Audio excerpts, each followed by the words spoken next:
Senator from New Mexico. Madam President, I rise today because I believe the United States is headed down a slippery path towards an escalation of military force in Libya. I also believe that if the United States military is to be involved in such an escalation, then the United States Congress must exercise its constitutional authority and approve or disapprove of the President's proposal. I supported President Obama's initial decision to engage in a limited military operation to prevent an imminent humanitarian catastrophe. President Obama and the international community were clear. The targeting of civilians by Muammar Gaddafi would not be tolerated. Now it's been over 60 days since the President notified the Congress that he intended to use military force in Libya. We are adrift. We are without direction. We are in danger of fighting an expanded war, a war that was originally justified as a limited military operation, a no-fly zone, to prevent civilian casualties and an imminent catastrophe. This war has now been slowly expanded to one that is pushing for regime change. Madam President, we have been down this path before. Let's not go there. In Libya, we are now receiving reports that helicopter gunships are being used to target ground forces, something that was never originally intended under the premise of a no-fly zone. In fact, it seems that the no-fly zone has slowly evolved into what some have called a no-drive zone. The Congress has not approved this action. I do not believe that the UN Security Council approved such an action in UN Security Council Resolution 1973.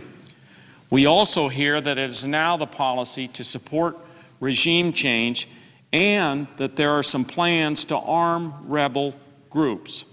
Some outside groups and members of Congress are clamoring to escalate the war in Libya. They believe air power will never dislodge Muammar Gaddafi and his family.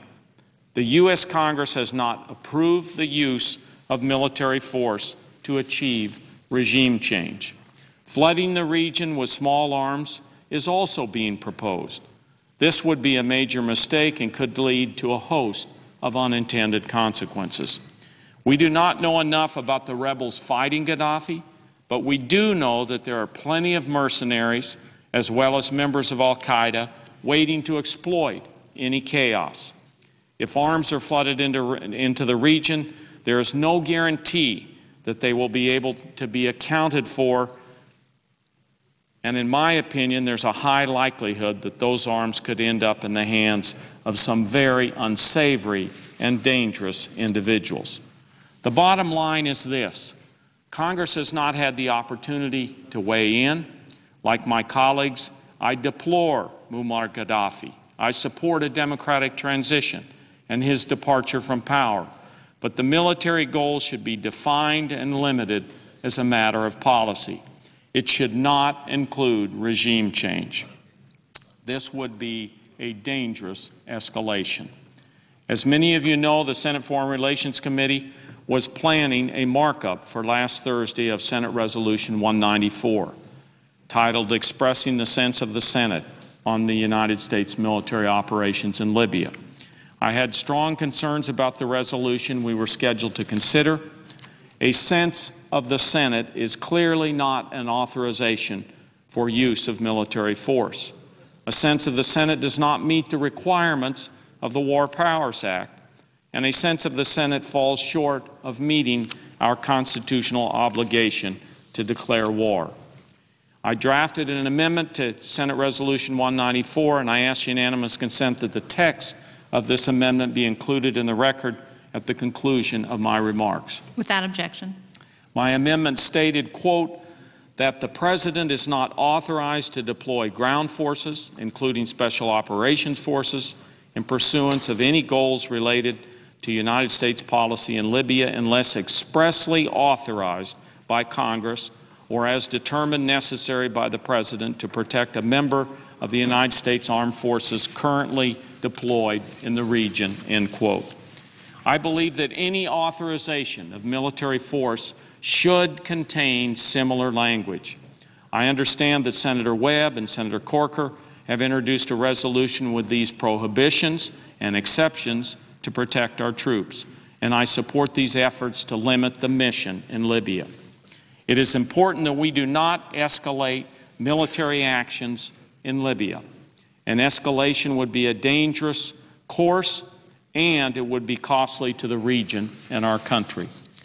While the markup has been postponed, it's my understanding that Senator Kerry and others are working on language that would fulfill our constitutional obligations and comply with the War Powers Act. I look forward to consideration of a resolution of this kind in the Foreign Relations Committee and strongly believe it should include language similar to the amendment that I was going to offer. I've been proud to serve in the United States Congress for more than a decade. We have fought 2 lengthy wars during this period of time. I have seen the impacts on our military, on their families, on our national deficit. Before the United States escalates its involvement in another overseas conflict, Congress must weigh in. It is our constitutional duty. Thank you, Madam President. Gentleman from New Mexico yield for a question. I'd be happy.